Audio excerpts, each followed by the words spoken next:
Olá, seja muito bem-vindo ao canal Desenrolando Finanças. Eu sou o professor Flávio Santos e hoje eu vou falar com você sobre um assunto que causou muita repercussão recentemente, que é o da possibilidade de o passaporte e principalmente a Carteira Nacional de Habilitação serem suspensos por não pagamento de dívidas.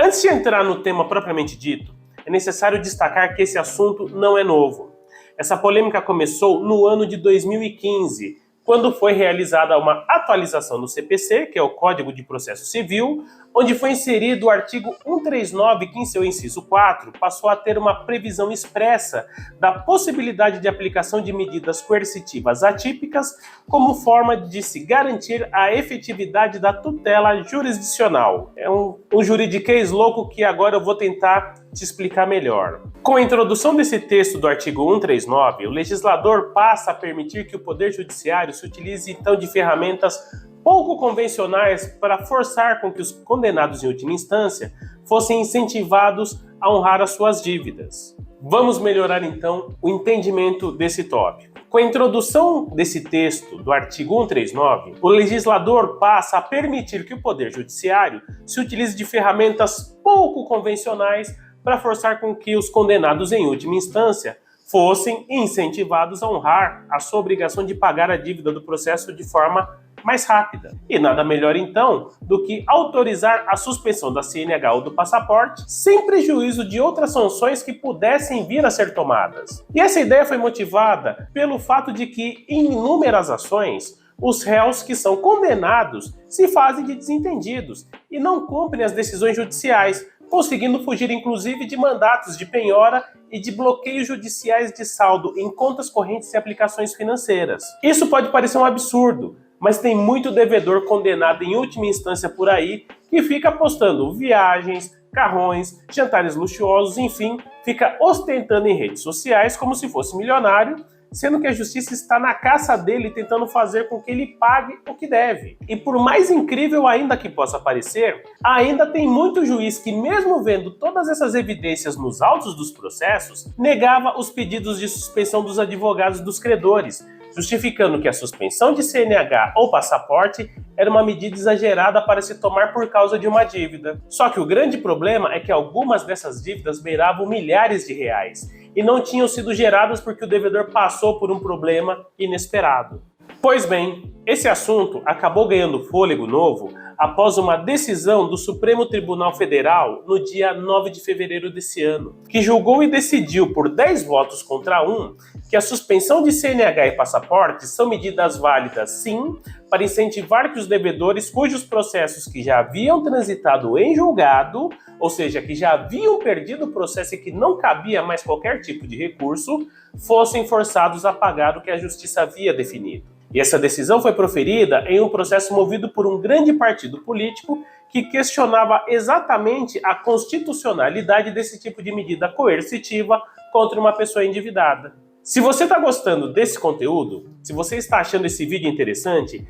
já deixa um joinha nesse vídeo e aproveita também para se inscrever no canal. Com isso, você possibilita que esse vídeo chegue a uma quantidade maior de pessoas e mais gente vai se beneficiar dessa informação. Voltando então ao nosso assunto, quando o STF decide que é válido suspender passaporte e CNH, ele faz uma ressalva, que no julgado sempre sejam observados os direitos fundamentais do devedor, que são aqueles que se referem ao seu direito à saúde e à sua integridade física, e que sempre seja observado o princípio da razoabilidade nas decisões, para evitar que a punição seja desproporcional ao valor da dívida. Ou seja, não é porque o indivíduo deve R$100 que o judiciário vai suspender a CNH dele. Assim como quem usa a CNH para trabalhar, por exemplo, não deveria ter o seu documento suspenso. E o único ministro que votou contra essa medida e que acabou sendo voto vencido foi o ministro Luiz Edson Fachin, que entende que esse tipo de medida deveria ser tomada somente em casos de dívidas de alimentos, que são aquelas que prejudicam a subsistência do credor. Para resumir, essa medida foi criada como mais uma forma de pressionar os devedores a cumprirem as decisões judiciais que os condenaram, já que muitos se fazem de desentendidos e nem ligam para as ligações de cobrança que são feitas e desconsideram as notificações que são enviadas pelos correios. E o que é importante que você saiba, nenhuma ação de suspensão de passaporte ou CNH pode acontecer sem que o credor tenha ingressado com o processo antes, onde, nesse processo, o devedor vai ser intimado, terá prazo para apresentar uma defesa, poderá fazer uma proposta para liquidação da dívida e, caso feche um acordo nesse processo e não o cumpra, ainda será notificado e poderá sofrer ainda com alguma sanção dentro de um prazo que será determinado pelo juiz, ou seja, não será por falta de aviso e nem da noite para o dia que o devedor vai ter tanto o seu passaporte como a sua CNH suspensos. E outra informação muito importante, se o devedor for parado em uma blitz, não poderá ter a sua CNH retida por qualquer autoridade policial. É necessário frisar também que não é por qualquer dívida que o devedor será processado, porque um processo é algo caro, demorado, burocrático e que nem sempre vai resolver o problema principal, que é o pagamento daquilo que o credor espera receber. Por isso que eu oriento aquele que está devendo a sempre acompanhar o movimento das suas dívidas, atender as ligações de cobrança, justificar o motivo pelo qual não vai pagar, pedir esclarecimento sobre o valor que está sendo cobrado, exigir planilha demonstrando a composição do que está sendo cobrado e, mais importante, ficar atento a toda e qualquer notificação que venha a receber. Volto a repetir, a maioria das pessoas não fica devedora porque quer, porque acha bonito. A maioria deve por questões de sobrevivência e por causa de situações que acabam fugindo ao seu controle. Por isso,